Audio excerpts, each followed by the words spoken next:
अस्सलाम वालेकुम class. Today's our topic is about behaviour. अब बिहेवियर की यहाँ पे डेफिनेशन है हमारे पास। बिहेवियर वो होता है by which organism respond to a given stimuli. अब ऑर्गेनिज्म जो सा डिफरेंट स्टिमुलाई को डिफरेंट सिचुएशंस को जिस तरह जिस रिस्पॉन्ड करता है उसको हम क्या कहते हैं, वो उस ऑर्गेनिज्म का बिहेवियर होता है। एथोलॉजी हम लोग किसको बोलते हैं, वो बायोलॉजी की ब्रांच जिसमें किसी भी ऑर्गेनिज्म का बिहेवियर जो सा है वो स्टडी किया जाता है, उस ब्रांच को हम लोग क्या कहते हैं, एथोलॉजी बोलते हैं। यहाँ पे बिहेवियर की हमारे पास 2 टाइप्स आ जाती हैं, इननेट बिहेवियर और लर्निंग बिहेवियर। सबसे पहले हम इननेट बिहेवियर देखते हैं। इननेट बिहेवियर क्या होता है? अच्छा, collection of responses through which that are predetermined. Predetermined का मतलब होता है पहले से पता होते हैं, बाय इनहेरिटेंस। इनहेरिटेंस का मतलब है यानी कि फॉर एग्जांपल सकिंग करना। सकिंग करना फॉर एग्जांपल कोई भी यंग वन होता है तो उसको पता होता है कि उसने फीड किस तरह करना है, सक करके जो सा मिल्क को सक करके फीड करना है। तो ये वाला बिहेवियर उसको शुरू से ही पता होता है, यानी कि पैदाइश से पहले पता होता है। यानी कि ये चीज़ उसके इनहेरिटेंस यानी कि जीन्स के अंदर उसकी उस तक पास होती है। और जिस तरह बिल्ली का जो सा कोई भी फॉर एग्जांपल चूज़ा होता है, कोई चीक होता है, तो वो क्या करता है, वो जब भी जैसे ही वो छोटा सा होता है, अभी वो बिल्ली को देखता है तो उसको फ़ौरन पता चल जाता है कि उसने क्या करना है, उससे बचना है। तो ये भी हमारे पास एक इननेट बिहेवियर होता है। तो वो बिहेवियर जो कि प्री डिटरमाइंड पहले से पता होता है और उसके इनहेरिटेंस के अंदर पहले से ही प्रेजेंट होता है। और ये किस तरह पास होता है, स्पेसिफिक नर्व के ज़रिए। मीन्स के कोई भी ऑर्गेनिज्म जो सा है वो नर्व इम्पल्स के ज़रिए उसको अपने ब्रेन के ज़रिए उसका रिस्पॉन्स करता है, या फिर साइटोप्लाज्मिक पाथवे के अंदर जो सा है कुछ प्रोसेसेस ऐसे होते हैं जो कि इननेट बिहेवियर शो कर रहे होते हैं। फॉर एग्जांपल इन्होंने यहाँ पे यूनिसेलुलर कुछ ऑर्गेनिज्म होते हैं, जैसे ग्लूकोज उनके अंदर सेल के अंदर एंटर होता है, ग्लाइकोलाइसिस का प्रोसेस जो सा है स्टार्ट हो जाता है। अब इन्होंने कहा ये मल्टी सेल्यूलर, यूनिसेल्यूलर और साथ में ए सेल्यूलर ऑर्गेनिज्म, वो वाले ऑर्गेनिज्म जिनके अंदर सिर्फ एक ही सेल प्रेजेंट होता है, जैसे वायरसेस वगैरह, इन सब के अंदर ये इननेट बिहेवियर शो प्रेजेंट होता है। अब इसकी इंपॉर्टेंस क्या होती है? नंबर 1, ये बिहेवियर जो सा है ये इनवेरिएबल होता है। इनवेरिएबल का मतलब होता है सबके अंदर सेम होता है, डिफरेंट नहीं होता। वेरिएबल का मतलब होता है चेंज। इनवेरिएबल यानी कि सबके अंदर सेम होता है। यानी कि एक स्पीशी जो सी होती है, अब हर चीक जो सा है, हर चूज़ा जो सा है वो बिल्ली को देख के सेम रिस्पॉन्स करता है। तो इन्होंने कहा ये बिल्ट इन पाथवे होता है, यानी कि पहले से ही जो सा है वो डिसाइड किया हुआ है, जीन्स के जरिए बॉडी में आया होता है। और नंबर 2, इसके बारे में कहा हुआ है, उन्होंने कहा है कि जो गिवन स्टिमुलाई होता है उसको एक ही तरह का इनवेरिएबल यानी कि सेम रिस्पॉन्स जो सा है वो दिया जाता है। यानी कि स्पीशी का हर मेंबर जो सा है वो सेम रिस्पॉन्स देता है। जैसे सारे चूजे जो से बिल्ली को देख के एक ही रिस्पॉन्स देंगे, तो इन्होंने कहा ये हर स्पीशी का एक प्रॉपर करेक्टरिस्टिक होता है, यानी कि हर स्पीशी जो सी होती है उन सब के अंदर इननेट बिहेवियर सेम होता है। नंबर 2, उन्होंने कहा है कि प्लांट जो से होते हैं, प्लांट बिहेवियर की हेडिंग है, उन्होंने कहा इनका हमेशा बिहेवियर इननेट होता है। नंबर 3, ये हमेशा ऑर्गेनिज्म के सर्वाइवल में मदद करता है। जैसे कि इन्होंने कहा है कि हमेशा इननेट बिहेवियर एक के अंदर ये एक जनरेशन है, इसके ऑफस्प्रिंग आगे बी है, इसका ऑफस्प्रिंग सी है, यानी कि इसकी जो न्यू जनरेशन है वो डी है। ऑफस्प्रिंग यानी कि न्यू जनरेशन की बात हो रही है। तो इन्होंने कहा ए के अंदर ये बिहेवियर जो सा इतना मॉडिफाई नहीं था, लेकिन वक्त के साथ साथ इसने बहुत कुछ अपनी लाइफ में सीखा है, तो मॉडिफाई हो गया और वो जीन्स के ज़रिए आगे पास हुआ है। अब इसने अपनी लाइफ के अंदर जो सा है वो फर्दर मॉडिफाई हुआ और जीन्स के ज़रिए आगे पास हो गया। अब ये फर्दर मॉडिफाई हुआ और आगे पास हो गया, तो इसकी निस्बत इसके अंदर जो बिहेवियर है वो पहले से बहुत ज़्यादा क्या हो गया, मॉडिफाई हो गया।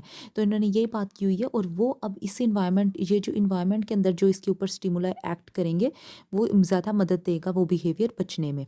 तो इन्होंने कहा है कि ये हमारे पास होता है डिवेलप एंड एवोल्यूशन की वजह से, जैसे जैसे टाइम पास हो रहा है न्यू जनरेशन के अंदर, इन्होंने कहा है ज़्यादा मॉडिफाई हो गया है। Develop and refine over many generation, उन्होंने कहा वो बिहेवियर पहले से ज़्यादा डिवेलप और रिफाइन अच्छा हो चुका है डिफरेंट जनरेशन से गुजरने की वजह से।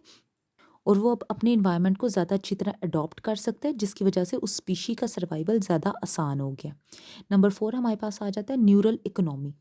अब इन्होंने कहा इकोनॉमी यानी कि इसमें कोई भी एनर्जी का खर्च वगैरह नहीं होता, क्योंकि ये पहले से ही हमारे जीन्स के अंदर, हमारे नर्व्स के अंदर जो सा है प्रेजेंट है, तो हमारी बॉडी ऑटोमेटिकली खुद ही इसको रिस्पॉन्स करती है। कोई भी सेंट्रल नर्वस सिस्टम के, हायर सेंट्रल नर्वस सिस्टम को नर्व इम्पल्स नहीं जा रही, और कोई भी जो सा है वो वहाँ से इम्पल्स नहीं आ रही। वो जैसे ही अपना जो सा है वो कैट को देखेगा, वो फ़ौरन जो सा है वो खुद ही रिस्पॉन्स बॉडी जनरेट करेगी।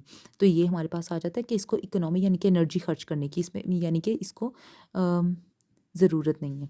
नेक्स्ट हमारे पास आ जाते हैं इसकी टाइप्स जो सी हैं बिहेवियर की, वो हमारे पास 2 टाइप्स हैं। नंबर 1 है orientation.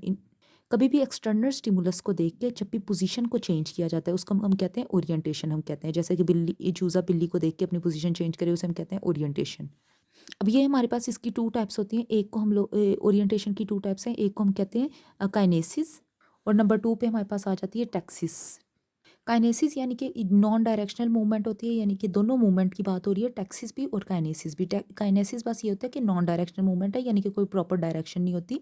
Change speed of random movement that help in the survival of organism in environment. उन्होंने कहा वो सिंपल क्या करता है, बस अपनी जो सी है रैंडम मूवमेंट यानी कि किसी भी डायरेक्शन में अपनी स्पीड को बहुत ज़्यादा तेज़ करता है और अपने आप को इन्वायरमेंट में सर्वाइव करने के लिए यानी कि बचाने के लिए बस कोशिश करता है। फॉर एग्जांपल यहाँ पे इन्होंने बताया हुआ है पिल बग्स की इन्होंने बात की हुई है कि उस सर्वाइवल के लिए कौन सा इलाका ज़रूरी है, मॉइस्ट एरिया, जहाँ गीला इलाका जोन सा है, जहाँ पे मॉइस्चर जोन सा है वो प्रेजेंट हो, तो नमी वाला इलाका। तो इन्होंने कहा है वो क्या करेगा, वो रैंडमली यानी कि कहीं पर भी उसको किसी भी डायरेक्शन में मॉइस्ट एरिया मिलेगा, वो वहाँ पे अपनी स्पीड जो है वो तेज़ कर देगा, वहाँ पे पहुँचेगा और अपने यानी कि लाइफ जो बचाएगा, अपने आप को सर्वाइव करवाएगा। नंबर 2 पे हमारे पास आ जाता है टैक्सिस की बात होती है। ये डायरेक्शनल जो सी मूवमेंट होती है उसे हम टैक्सिस कहते हैं। ये टूवर्ड द स्टिमुलस होगी या फिर अवे फ्रॉम स्टिमुलस होगी। अगर टूवर्ड द स्टिमुलस होगी उसे हम कहते हैं पॉजिटिव टैक्सिस, और अगर अवे फ्रॉम द स्टिमुलस होगी, जैसे अगर लाइट की तरफ मूवमेंट हो रही है तो पॉजिटिव फोटो टैक्सिस, अगर अवे फ्रॉम द लाइट हो रही है तो हम कहेंगे नेगेटिव फोटो टैक्सिस, अगर हमारे पास स्टिमुलस जो है वो लाइट होगी तो। नेक्स्ट अब हमारे पास आ जाता है, एक ओरिएंटेशन थी हमारे पास बिहेवियर की टाइप, और एक हमारे पास थी रिफ्लेक्सिस एंड इंस्टिंक्ट। इसको हम क्या कहते हैं? अच्छा, रिफ्लेक्सिस एंड इंस्टिंक्ट जोन सी है ये बहुत ज़्यादा जोन सी है वो कॉम्प्लेक्स बिहेवियर होता है, एक्सट्रीमली कॉम्प्लेक्स बिहेवियर होता है, और ये उसी के अंदर जो सा है वो प्रेजेंट होता है। ये बिहेवियर जो सा है वो ऑर्गेनिज्म के अंदर ही प्रेजेंट होता है। नंबर 1 इसमें आ जाता है बायोलॉजिकल रिदम्स।